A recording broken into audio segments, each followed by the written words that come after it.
마가복음 7번째입니다. 갈릴리에서 복음 사역 4번째 시간입니다. 마가복음 3장 1절에서 6절에 안식일에 손 마른 사람을 고치신 내용입니다. 이 장에 이어서 본문에서도 또다시 안식일에 대한 논쟁이 다루어지고 있습니다. 이번에는 예수님께서 안식일에 손 마른 자를 고치신 선한 행적이 문제가 되고 있습니다. 즉 바리새인들은 안식일에는 아무 일도 행할 수 없으며 심지어 선한 일이라 할지라도 하나님을 위해서가 아닌 사람을 위한 일은 결코 해서는 안 되는 것으로 생각했습니다. 그러나 예수님은 안식일이 하나님의 의와 사람의 유익을 위한 날이라는 일관된 주장 안에서 안식일에 선한 일을 행할 수 있음을 보여주신 것입니다. 본문에서 볼 수 있듯이 한편 손 마른 자는 한쪽 손이 굳어 있었기 때문에 전혀 움직이거나 일을 할 수 없었습니다. 그 때문에 생계를 이어가기가 극히 곤란하였습니다.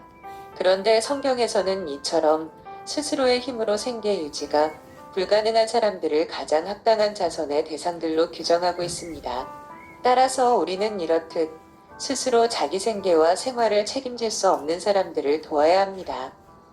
사실 바리새인들도 그 일이 선한 일인 것과 불쌍한 이웃을 마땅히 도와야 하는 것을 알았을 것입니다. 그러나 믿음이 없는 완고한 자들은 엄연한 진리 앞에서도 그 진리를 인정하려 하지 않는 습성이 있습니다. 그리하여 본문의 바리새인들은 예수님의 행동이 분명 선한 것이었음을 알았지만 이를 안식일을 범했다는 이유로 악하게 매도하려 하였던 것입니다. 그런데 우리는 본문에 나오는 바리새인들이 어떤 불쾌한 말을 하고 어떤 완악한 짓을 했는지 알 수 없습니다. 하지만 그리스도께서는 그들이 올바른 것을 보지도 못하며 완고하게 행동하는 것은 그들의 마음 깊은 곳에 자리 잡고 있는 사악함 때문인 것을 아시고 근심하셨습니다. 왜냐하면 그렇게 사악한 마음을 가진 죄인들은 그 마음의 완악함 때문에 선을 행할 수 없기 때문입니다. 그리고 이러한 완악한 영혼은 그리스도의 진노의 날이 임할 때 긍휼을 행치 않은 것으로 인해 크나큰 심판을 당하게 될 것이기 때문입니다. 한편 그리스도께서 손 마른 사람을 치유하신 날은 거룩한 안식일이었으며 치유하신 장소는 기도하는 집, 곧 회당이었습니다. 그러나 아무리 특정한 날과 특정한 장소였다고 할지라도 그것이 그리스도의 치유하는 능력을 제한시키지는 못합니다. 왜냐하면 안식일의 주인은 그리스도이시며 치유하는 능력은 안식일의 주인인 그리스도께 속해 있기 때문입니다. 이것이 바로 그리스도의 복음입니다. 즉 언제 어디서든지 그리스도를 통해 영적인 치료를 받을 수 있다는 사실이 바로 복음인 것입니다.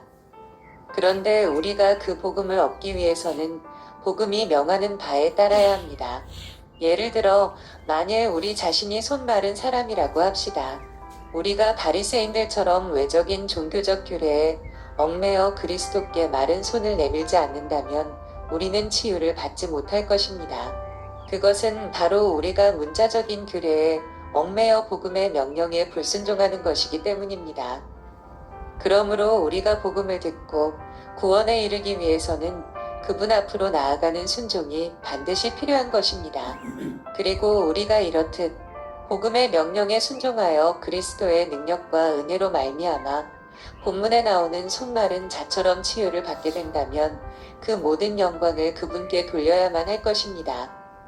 마가복음 3장 7절에서 12절은 많은 무리가 나아왔다는 내용입니다. 본문은 유대인들의 방해와 핍박이 점차 고조될 즈음 예수께서 제자들과 함께 갈릴리의 한적한 곳으로 잠시 피신하셨을 때의 상황입니다. 바로 이 같은 때에 갈릴리 주변뿐만 아니라 이스라엘 전역과 그 외곽 지역에서도 예수님께 병고침 받기 위해 많은 무리들이 나왔습니다. 물론 예수님께서는 그들의 각색병들을 치료해 주셨습니다. 특히 예수님께서는 많은 귀신 들린 자들을 고쳐주시기도 했는데 이를 통해 그분은 하나님의 아들로서의 자신의 권위와 능력을 나타내 보이셨습니다. 그런데 이 같은 많은 질병과 재난들은 어디에서 비롯된 것인가요? 그것은 바로 죄에 대한 하나님의 진노로부터 생기는 것입니다. 그리고 그러한 질병과 재난들이 제거되거나 그것들이 우리에게 축복으로 바꾸어지게 되는 것은 본문에서 볼 수 있는 것처럼 그리스도에 의해서인 것입니다. 진정 생명이신 그리스도만이 우리의 일그러진 육신을 온전히 소생시킬 수 있습니다. 따라서 우리는 우리 자신이 당면한 그 어떤 육신적 괴로움도 망설임 없이 예수님, 그분께 가지고 나아가야 하는 것입니다. 그런데 보다 심각한 것은 육체적 질병이나 재난이 아니라 우리의 마음과 영혼이 질병에 걸리는 일입니다. 그 까닭은 영혼의 질병은 우리의 영원한 미래까지 결정짓는 것이기 때문입니다. 하지만 그것 또한 염려할 필요가 없습니다.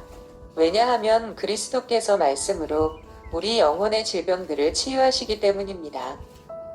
특히 그리스도께서 이 땅에 오신 보다 큰 목적은 육적인 질병만을 고치시기 위함이 아니라 우리 영혼의 질병들을 치유하기 위함입니다. 때문에 우리들은 그리스도께서 말씀으로 우리의 영혼뿐만 아니라 더 많은 영혼들을 치유하시고 사단의 얽매임에서 해방시켜 주시기를 날마다 간구하여야 할 것입니다. 마가복음 3장 13절에서 19절은 12 제자를 세우시는 장면입니다. 본문에는 예수께서 12 제자를 부르시고 사도로 세우시는 장면이 나타나 있습니다. 한편 주께서 선택하신 기준은 자기의 원하는 자, 곧 당신의 주권적 선택에 따른 것이었습니다. 그리고 제자를 사도로 삼으신 목적은 당신과 내밀히 친교하며 가르침받고 또 능력과 권세를 얻어 담대한 복음 전파자로 하늘나라 일꾼으로 쓰임받게 하시기 위함이었습니다. 그러면 이제 그리스도께서 어떤 방법으로 사람들을 불러 사도로 세우셨는지를 살펴보도록 하겠습니다. 사도를 세우실 때 그리스도께서는 자신의 뜻에 따라서 사람들을 부르시고 사도로 세우셨습니다. 즉 사람들의 외적인 모습이나 형편을 보시고 부르시는 것이 아니라 전적으로 주님의 뜻에 따라 사람들을 부르신 것입니다. 그렇다고 해서 이에 대해 우리가 이의를 제기할 수는 없습니다. 왜냐하면 그리스도께서 어떤 사람에게 은혜를 베푸시는지의 여부는 전적으로 그리스도 자신의 주권에 속한 것이기 때문입니다. 또한 그리스도께서 사도를 부르시되 그들이 많은 무리와 구별되도록 하기 위해 부르셨고 이에 그들을 그리스도 앞에 나아오도록 하셨습니다. 그리고 나서 그리스도께서는 그들에게 병을 고치고 귀신을 쫓아내는 권세를 주셨습니다. 이처럼 하나님의 일을 위해 쓰임받는 사람들은 그리스도로부터 소명을 받고 오랜 시간 동안 그리스도와 함께 있으며 복음을 전파하기 위한 훈련을 받고 성령의 능력을 충만히 공급받은 사람들이어야만 합니다. 한편 하나님의 일을 위해 소명받은 사람들은 어떤 자세로 그 일에 임해야 할 것인가요? 만일 자신이 진정으로 소명받은 사람이라면 자신에게 불편한 일이라 할지라도 쉽게 참을 수 있어야 하며 선을 행하는 기회를 잃기보다는 차라리 한 끼의 식사를 잃는 편을 택해야 할 것입니다. 또한 하나님의 일을 위해 최선을 다하며 아무리 힘든 장애물이 생긴다 할지라도 그 일을 결코 중지하지 않아야 할 것입니다. 비록 그 장애물이 원수들의 증오를 사거나 친구들과의 우정을 잃게 만드는 것이라 할지라도 능히 극복할 것이며 또한 하나님의 소명을 받은 사람이라면 반드시 그렇게 해야 마땅한 것입니다. 마가복음 3장 20절에서 30절은 예수님과 바알세불에 관한 논쟁입니다. 본문은 소위 바알세불 논쟁이라 일컬어지는 부분입니다. 본문에는 그리스도의 신적 사역에 대해 그것을 귀신의 행사로 왜곡하는 서기관들의 비난과 그에 대한 그리스도의 답변이 기록되었습니다. 한편 예수께서는 서기관들의 비난의 부당성을 지적하시고 뒤이어 성령을 회방하는 죄의 치명적 결과를 경고하심으로써 이 말씀을 끝맺으셨습니다. 지금까지 그리스도께서 많은 이적을 행하시고 또 죄를 사하시는 등의 권세를 행하시자 당시 사람들 사이에는 많은 논쟁이 일게 되었습니다. 어떤 사람들은 그리스도가 구약시대 선지자 중 한 사람일 것이라고 생각하기도 했으나 어떤 사람은 그를 미친 사람으로 여기기도 했습니다. 그래서 친척들이 예수님을 잡으러 오는 소동을 빚기도 하였습니다. 특히 당시 종교 지도자 중 하나인 서기관들은 그가 귀신에 들려 귀신의 권세로 그 일들을 행한다고 주장했습니다. 그러나 본문에서 예수님은 자신이 결코 미치거나 귀신 들린 사람이 아님을 비유를 통해서 명쾌하게 설명하셨던 것입니다. 그럼에도 불구하고 서기관들은 그리스도가 귀신 들렸다는 비난을 서슴지 않았는데 그것은 바로 신성 모독에 해당하는 중죄라고 할 수 있을 것입니다. 그리스도께서 사단의 세력을 자신이 직접 제어할 수 있다는 것은 분명한 사실입니다. 이는 예수께서 귀신 들린 자의 몸에서 귀신을 쫓아내신 사실들로 충분히 입증됩니다. 그런데 만일 그리스도가 귀신 들렸다면 그런 일은 일어날 수가 없을 것입니다. 왜냐하면 그것은 사단이 사단을 쫓아내는 꼴이 되고 말 것이기 때문입니다. 그러므로 그리스도의 모든 이적과 행사들은 귀신의 역사가 아닌 분명한 하나님의 역사입니다. 이에 그리스도께서는 자신이 사단의 힘을 빌어 귀신을 쫓아냈다고 말하는 것은 곧 성령을 회방하는 죄를 범하는 것이라 단언하셨습니다. 그리고 그런 죄를 범하는 자들은 영원히 사함을 얻지 못할 것이라고 엄중히 경고하셨던 것입니다. 물론 복음은 그리스도께서 아무리 큰 죄일지라도 또는 어떠한 죄인이라도 용서하시며 구원하실 것이라고 약속하고 있습니다. 여기서 성령 회방죄를 범하는 사람들은 그 형편이 다릅니다. 실로 성령을 회방하는 자란 곧 구원을 완성시키는 성령의 능력을 거부 비난하거나 그리스도께서 승천하신 후에 주어지는 성령의 선물을 거부하는 사람들입니다. 즉 성령으로 말미암아 모든 죄인들이 회개하고 새 생명을 얻을 때 성령을 회방하는 자들은 그 마음속에 적대감을 가지고 회심도 하지 않을 뿐만 아니라 거짓으로 믿는 체하며 사단의 일을 행하는 것입니다. 그리하여 그들은 자신뿐만 아니라 다른 이들까지도 구원에 이르지 못하도록 방해합니다. 따라서 결국 그리스도께서 그들을 구원하시지 않는 것이 아니라 그들이 구원받는 것을 거부한 까닭입니다. 마가복음 3장 31절에서 35절은 누가 예수님의 어머니와 형제 자매이냐 하는 것입니다. 본문은 예수 그리스도의 십자가 은혜로 건설될 하나님, 나라 백성의 범위와 조건을 제시한 부분입니다. 실로 하나님 나라 백성은 그리스도 안에서 무제한적이다. 그리고 그 나라의 백성들 조건은 오직 하나님의 뜻대로 하는 자인 것입니다.